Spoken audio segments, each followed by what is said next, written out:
소속팀에서 한 경기를 소화한 뒤 아시안게임 대표팀에 합류한다는 의미냐? 강인이 말로는 그렇게 계획을 하고 있다고 한다. 우리는 빠른 합류를 원하는 만큼 강인이가 풀어야 할 숙제라고 생각한다.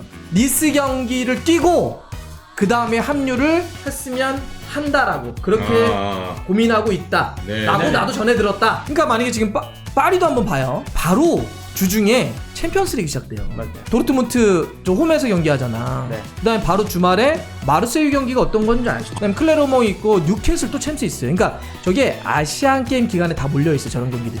파리 입장에서도 아니 이런 거잖아. 아니 이강인은 우리 선수고 우리가 월급 주는 선수고 이건 AFC나 피파 주간 대회도 아닌데 우리도 좀 이해해줘 이럴 거 아니야 저 사람들도. 네.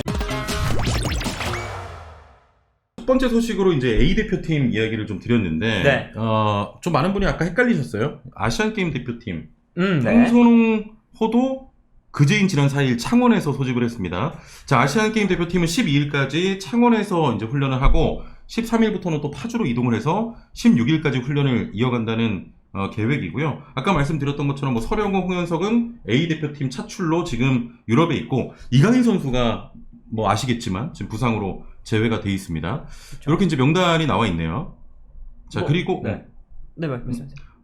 그 황선홍 감독에게 이강인 선수 차출에 대한 질문도 있었는데 제가 좀 정리를 해드리면, 자, 파리 구단으로부터 받은 공식적인 연락에 따르면 이강인의 회복 속도는 빠르다. 파리는 13일 이강인의 아시안게임 대표팀 13일에 아시안게임 대표팀 합류 시점에 대해서 최종적인 답을 주겠다는 입장이었다. 이렇게 밝혔고요. 이어서 이강인과 개인적으로 연락을 했는데 이번 주부터 좀 공을 가지고 훈련했다. 파리는 이강인을 오는 17일 니스와의 리그1 경기 출전을 목표로 둔 것 같다. 이렇게 이제 전해 들었고, 그러면 황선홍 감독의 의중은 어떠냐? 이강인이 빨리 합류하길 원한다. 파리와 잘 이야기해서 풀어야 할 부분이다. 당장 14일부터 팀에 합류했으면 좋겠다. 포지션은 전체적인 좀 조합을 생각해야 되기 때문에 조금 빨리 와줬으면 좋겠다. 이런 또 생각을 밝혔습니다. 자, 정리해드릴게요. 이게 뭐냐면 아직도 이강인 선수가 언제 올지 어떻게 될지 결정이 안 났다. 예. 두 번째, 그 결정을 일주일 뒤에 파리가 낸다고 합니다. 그렇죠. 이겁니다. 네. 그래서 다음 주 수요일, 그러니까 13일. 네, 13일. 그래야 이강인이 들어온다면 언제 오는지가 결정 난다는 거예요. 그러니까 지금 결정이 아직도 나지 않았다는 겁니다. 이게 그쵸. 핵심이에요. 네. 네. 이 이야기의 핵심을 일단. 저 봐봐. 황선홍 감독은 14일에 와줬으면 좋겠다고 한 거고, 네. 파리는 13일에 답을 준대. 최종 결정을 13일날 내리겠다는 거죠. 그러면 14일날 합류는 일단 어려운 것 같고, 어렵죠? 파리는 또 17일에 니스와의 경기는 좀 뛰게 하고 싶다라는 것 같아요. 그러면 언제쯤 이 일정 보고 좀 이야기 좀 해주세요. 자, 근데 지금 그 황선홍 감독이 이야기했던 거를 좀 더 살펴보면 무슨 네. 얘기를 하냐면 이런 식으로 표현을 해요. 자, 강인이 말로는 이거는 그 황선홍 감독의 네네네. 표현이에요. 인터뷰 그대로 가져온 겁니다. 그래서 네네네. 강인이 말로는 그렇게 계획을 하고 있다고 한다. 우리는 빠른 합류를 원하는 만큼 강인이가 풀어야 할 숙제라고 생각한다. 문제라고 생각한다. 그러니까 강인이 말로는 그렇게 계획하고 있다. 이거에 어떤 거에 대한 걸 이렇게 답을 한 거냐면 질문을 이렇게 합니다. 소속팀에서 한 경기를 소화한 뒤 아시안게임 대표팀에 합류한다는 의미냐? 물어봐요. 그랬더니 강인이는 그렇게 생각한다. 그러니까 그 얘기는 뭐냐면 다시 정리해드릴게요. 저 9월 16일 경기 있죠. 네. 니스. 파리하고 니스. 강인이의 말로는 저거예요. 니스 경기를 뛰고 그 다음에 합류를 했으면 한다라고 그렇게 고민하고 있다. 네. 라고 네. 나도 전해 들었다. 라고 감독이 얘기합니다. 한 경기 저거 뛰고. 이거 굉장히 복잡하구나. 그럼요. 그 황선홍 감독이 14일에 막 했으면 좋겠다. 요게 그때 막 합류하라 이게 아니라 그렇지. 최대한 빨리 했으면 좋겠다. 네. 뭐 이런 소망이고 그 전부터 황선홍 감독 인터뷰하는 걸 보면 그게 얘기가 있었어요. A매치 기간이 끝나는 게 저 16일 바로 전이잖아요. 네. A매치가 끝나고 저 니스 경기를 이제 합류하지 말고 바로 아시안 게임으로 합류를 했으면 좋겠다. 그거를 파리 생제르맹하고 얘기하고 있다. 예. 계속 그거는 이미 얘기를 했었던 거고, 근데 이제 파리 생제르맹이 어떤 결정을 내릴지, 이강인 선수가 어떤 결정을 내릴지, 그게 모르니까 이제 뭐 다음 주가 돼봐야 알 수 있는 거겠죠. 그리고 이강인 선수가 뭐 부상에서 회복하자마자 또 어쨌든 경기를 나오긴 조금 힘들지 않을까 싶긴 한데, 선발로 나오거나 이렇게 하기 쉽지 않을 것 같은데 19일 정도에는 그래도 나올 수 있는 몸 상태인 것 같긴 하다. 황선홍 감독 인터뷰 보면 뭐 볼 가지고 있는 훈련을 이미 그렇죠. 하는 것으로 들었다. 뭐 이런 얘기도 하거든요. 네. 근데 만약에 16일 저 니스 경기를 뛰지 못하는 상황이라고 한다면 아시안 게임도 못 뛰지. 아, 그쵸, 그쵸. 아니, 쿠웨이트전 얘기하는 거예요? 벤치 정도에 있지 않을까 싶어요. 네. 그래서 일단 이강인 선수가 무엇보다 이제 부상당하지 않고 몸 관리를 잘해야 되니까 네, 사실 네. 못 뛰고 있는 상태고 근육 쪽 문제 아니에요. 맞아요. 그렇죠. 근육 쪽 문제는 무조건 잘 쉬고 잘 먹고 그다음에 서윗을 올려야 돼요. 근육은 잘못하면 바로 터집니다. 그래서 근육이니까 서로 좀 조심하고 아마 파리도 이강인 선수도 대표팀도 그 부분을 좀 보고 있는 것 같긴 해요. 근데 어쨌든 조금 늘어지고 있는 것 같아서 좀 아쉬움이 있는데 지난 팔렘방 그 자카르타 팔렘방 때 네. 손흥민 선수도 첫 경기를 안 뛰었거든요. 그쵸, 그쵸. 그때 상황은 어떤 거지라고 해서 제가 정확하게 기억이 좀 헷갈려가지고 분명히 첫 경기는 안 뛰었는데 어떤 상황이었지 찾아봤어요. 네. 찾아봤더니 손흥민 선수도 그 대회 직전까지 확실하게 뭔가 결정이 나지 않고 조금 끌렸던 건 있더라고. 그때도 이제 이런 거예요. 막 토트넘이 야 우리도 시즌 하는데. 해야 되는데 뭐 대표팀도 근데 아시안 게임 좀 오면 안 돼요? 뭐 이런 상황이었더라고. 근데 왜 아시안 게임을 항상 이러냐? 의무 차출 규정이 없으니. 그렇죠. 그쵸. 유럽에서는 안 보내줘도 되는 대회니까 최대한 답을 늦추거나 아니면 약간 조금 나 되도록이면 안 보내고 싶은데 이런 게 있어요. 근데 우리에게 아시안 게임은 항상 말씀드리지만 조금 특수하잖아요. 그렇죠. 네, 병역 문제가 있으니까. 네. 근데 당시의 손흥민과 현재 이강인은 살짝 다른 건 있습니다. 당시의 손흥민은 토트넘의 에이스였어요. 그 이야기는 제가 무슨 얘기 드리고 싶냐면 이렇게 사실 협회나 구단이 뭔가 할 때 이럴 때는 선수가 어찌 보면 탁 얘기할 수 있는 게 있을 수 있거든요.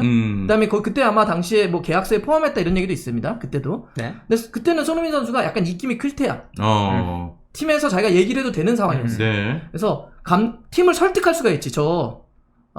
최대한 토트넘 경기 일정 소화하고 여기서 메달 따고 오면 저 나중에 이적하거나 아니면 뭐 협상을 하거나 뭐 할 때 다 좋습니다. 제가 그 문제를 계속 여기서 오랫동안 뛸 수 있어요. 이런 얘기를 할 수 있었던 상황이었죠. 그래서 그때 상황 보니까 리그 경기를 소화하고 가서 뭐 얼마였죠? 2-3일 전에 들어가나? 들어가긴 해요. 2-3일 전에 자카르타에 들어가서 팔렘방 쪽에 가가지고 첫 경기는 안 뛰어. 네. 첫 경기는 안 뛰고 그냥 벤치에만 앉아있다가 두 번째 경기도 교체로 뜁니다. 세 번째 경기 조별리그부터 선발로 나와요. 네. 근데 그때 막 우리 떨어질 뻔했어. 맞아요. 아니, 안 좋았어요? 그래서 원래는 쉽지 않아요. 손흥민이 조별리그도 그냥 다 쉬어라 이런 네. 여론이 있었는데 이러다 떨어지겠네 가지고 막 뛰기 시작한 건데 근데 지금 이강인은 조금 상황이 다릅니다. 이강인은 지금 파리에게 협상을 할 때 자기가 주도적으로 저 갔다 올게요. 아, 그렇지. 이거 하기가 조금 어려워요. 네. 그렇잖아요. 왜냐하면 인제 이적한 선수고 지금 막 선수도 영입도 막 많이 돼가지고 막 어떻게 되고 막 주전 구도도 있고 시즌 초반에 지금 엔리케 감독이 축구가 어떻게 될지도 모르겠다 이런 얘기 막 듣고 있어요. 그러면 감독도 내가 아시안 게임까지 신경 써야 되니 예를 들면 이럴 수도 있는 상황이잖아요. 네. 이러니까 근데 이강인 선수가 여기서 막 주도적으로 저 갔다 올게 이게 안 되거든. 사실 이럴 땐 그래서 사실은 제 생각은 진짜 협회가 어떤 패를 갖고 들어가야 되지 않을까 싶었는데 그러니까 협회가 예를 들면 우리 다음 달에 A매치 있잖아요. 네. 두 경기 또 있어요. 두 경기 있는데 그때 그러면 수줍 안 할 수는 없고 한 경기만 뛰게 하고 두 번째 경기는 빼드릴게요. 그럼 빨리 프랑스 돌아가면 바로 리그 경기 소화할 수 있잖아요. 네. 크리스마스한테도 좀 그거 하나 양해합시다. 황선홍 감독도 서로 이렇게 하나씩만 좀 해가지고 그렇지. 협상을 해주면 이강인 선수가 좀 움직일 수 있는 운신의 폭이 좀 있을 것 같지 않을까? 요 아쉬움은 좀 있습니다. 네. 왜냐하면 다시 일정 한번 보여주실래요? 그러니까 만약에 지금 파리도 한번 봐요. 저 니스 경기도 그렇지만 바로 주중에 지난번에 저 추첨했던 챔피언스리그 시작돼요. 맞아요. 진짜 바로네. 바로예요, 바로. 저 봐요.